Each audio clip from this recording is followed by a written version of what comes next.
Terima kasih Kak telah menjadi narasumber pada wawancara kali ini. Bagaimana Kak kabar hari ini? Apakah baik-baik saja? Alhamdulillah baik. Baik, sebelumnya perkenalkan, nama saya Ahmad Ramadhani, sedangkan rekan saya Muhammad Wahyudi Al-Fatoni.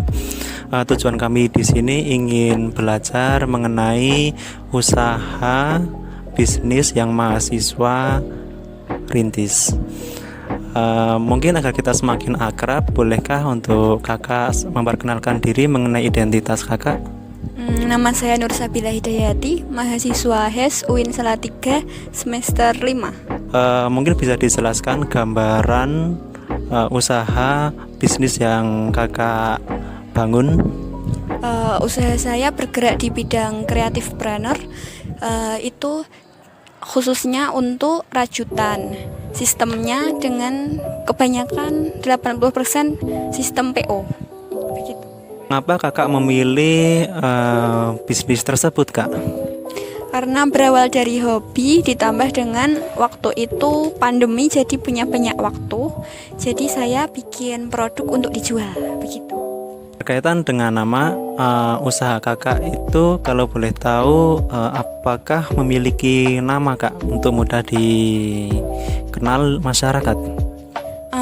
Namanya Koneko Rajut. Koneko itu bahasa Jepang yang artinya kucing, anak kucing maksudnya.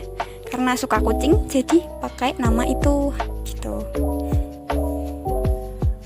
Di mana tempat atau lokasi kakak itu membuat bisnis? Apakah ada tempat khusus ataukah bagaimana kak? Tidak ada tempat khusus, masih di rumah atau di kampus atau di perjalanan jika ada waktu luang gitu. Tidak ada tempat khusus. Sejak kapan kakak mulai berusaha? Mungkin bisa dijelaskan?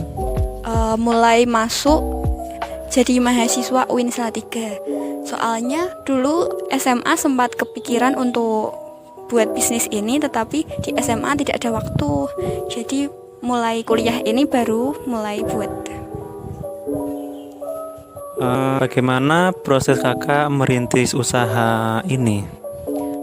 Untuk awalnya dimulai dari konektor. Waktu pandemi itu kan banyak permintaan konektor itu meningkat. Jadi buat beberapa model konektor lalu diposting, lalu banyak teman yang pesan begitu. Berapa modal kakak awal merintis usaha tersebut? Sekitar 125. Untuk saat ini apakah masih sama ataukah ada peningkatan? Itu tergantung tiap project. Ada yang lebih sedikit, ada yang lebih banyak gitu. Apa saja produk yang kakak hasilkan? Ada boneka rajut, gantungan kunci, tas HP, tas ransel juga ada. Lalu yang terbaru ini ada baju untuk anjing. Kaitan dengan proses pembuatan produk kakak, mungkin bisa dijelaskan bagaimana dari tahap awal bahan sampai jadi sebuah produk. Awalnya cari model foto atau dari produk yang ingin dibuat, lalu cari rumus atau pola rajutnya, lalu analisis bahan dan alat yang tepat. Setelah ada bahan dan alat yang tepat, mulai dibuat. Begitu. Di usaha yang Anda jalankan, berapa omset satu bulan yang Anda dapatkan, serta bagaimana cara mengelola usaha Anda? Untuk omset untuk hari-hari kuliah seperti ini kira-kira per bulan 850.000. Untuk mengelolanya, hasil dari bisnis harus dipisah dari dompet pribadi. Kalau nggak gitu nanti bisnisnya akan sulit berkembang. Jadi jika keperluan selain bisnis tidak diambil dari uang hasil omset bisnis tersebut, begitu. Selama merintis atau menjalankan bisnis ini, adakah kendala yang kakak itu alami kak? Serta bagaimana cara mengatasi kendala tersebut? Untuk untuk kendala saat ini itu kendala utamanya adalah waktu dan tenaga. Sebenarnya ini ingin cari partner yang berkemampuan di bidang ini untuk membuat produksi rajut, tapi belum ketemu. Sama waktu, pembagian waktu untuk kuliah dan untuk bisnis ini agak sulit. Cara untuk mengatasinya biasanya bawa rajutan ke kampus jika ada waktu luang atau menunggu angkutan umum gitu sambil merajut jika tidak lelah.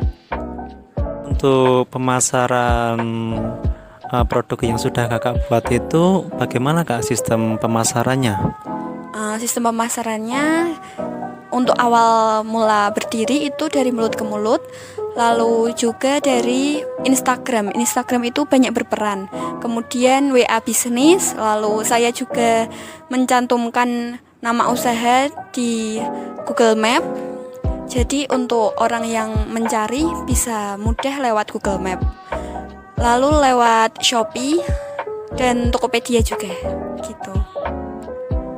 Untuk pemesanannya itu biasanya dari kalangan apa aja kak? Biasanya umur sekitar 18 sampai 35 tahun. Itu konsumen utamanya.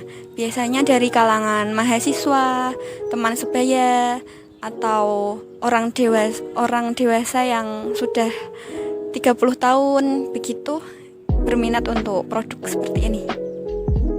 Untuk kedepannya apakah ada peluang dari usaha yang kakak jalankan serta bagaimana pengembangan kedepannya? Belakangan ini rajut itu sangat diminati, apalagi di luar negeri seperti Korea, di Indonesia juga banyak, dan peminat rajut pun banyak juga. Hasil rajut juga berkembang bagus-bagus, dan saya rasa untuk prospeknya masih terbuka lebar. Dari bisnis yang kakak jalankan, apakah kakak memiliki suka duka dalam menjalankan bisnis kakak? Tentu saja ada. Kalau dari sukanya itu mengasah banyak skill baru seperti skill komunikasi, skill editing, skill promosi,